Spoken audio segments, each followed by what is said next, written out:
નમસ્કાર.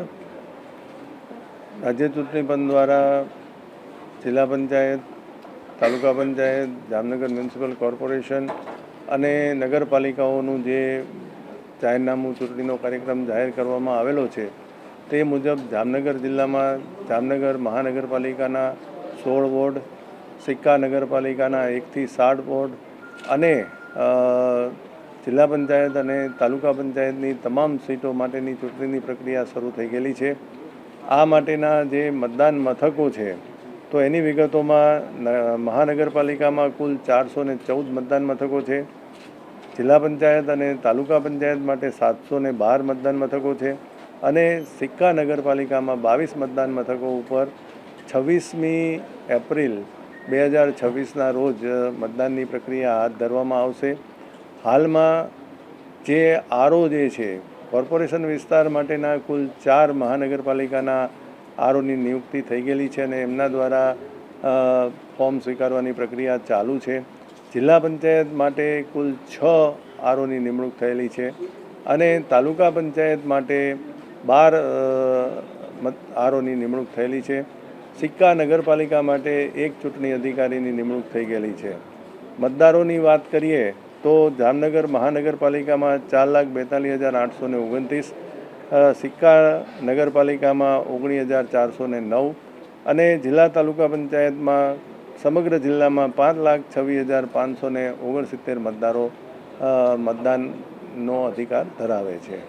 હાલમાં મતદાન મથકોને ફાઇનલ કરવાની પ્રક્રિયા ચાલુ છે. ડ્રાફ્ટ યાદી પ્રસિદ્ધ કરી દેવામાં આવેલી છે. આજરોજ રાજકીય પક્ષો સાથે પરામર્શ કરી અને આ યાદીને ફાઇનલ કરી દેવામાં આવશે.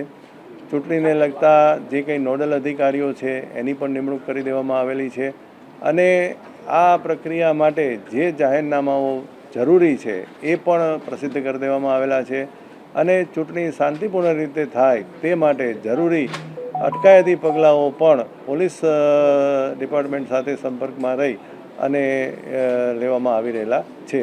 હાલમાં જામનગર જિલ્લાનું વહીવટી તંત્ર આગામી ચૂંટણી માટે સંપૂર્ણપણે સજ્જ છે અને તમામ મતદાન મથકો ઉપર 1 પ્રિસાઇડિંગ ઓફિસર, 2 પોલિંગ ઓફિસર અને 1 મહિલા પોલિંગ ઓફિસર અને પટ્ટાવાળાની નિમણૂક કરવામાં આવનાર છે અને 18 તારીખ સુધીમાં તમામ દરેક ચૂંટણીના જે પોલિંગ સ્ટાફ છે એને તાલીમની પ્રક્રિયા પૂર્ણ કરી દેવામાં આવશે.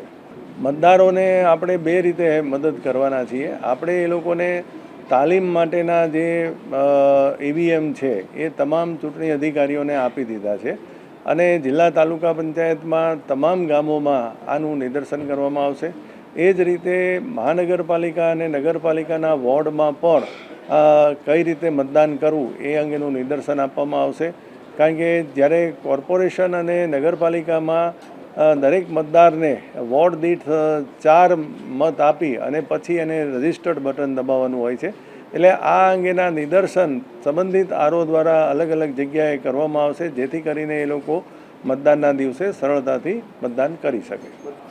મતદાન મથકોની બહોળી પ્રસિદ્ધિ માટે આપણે તમામ ચૂંટણી અધિકારીઓને સૂચના આપી દીધેલી છે જેથી કરીને દરેક મતદાનને અગાઉથી જ તે સામાન્ય રીતે જિલ્લા પંચાયત, તાલુકા પંચાયતમાં તો ગામની સ્કૂલમાં જ મતદાન મથકો હોય છે એટલે વધારે તકલીફ નથી હોતી, પણ કોર્પોરેશન વિસ્તારમાં વધુમાં વધુ મતદારોને એમના મતદાન મથક માટેની પ્રસિદ્ધિ કરવામાં આવે એ માટે પ્રયત્ન કરવામાં આવશે.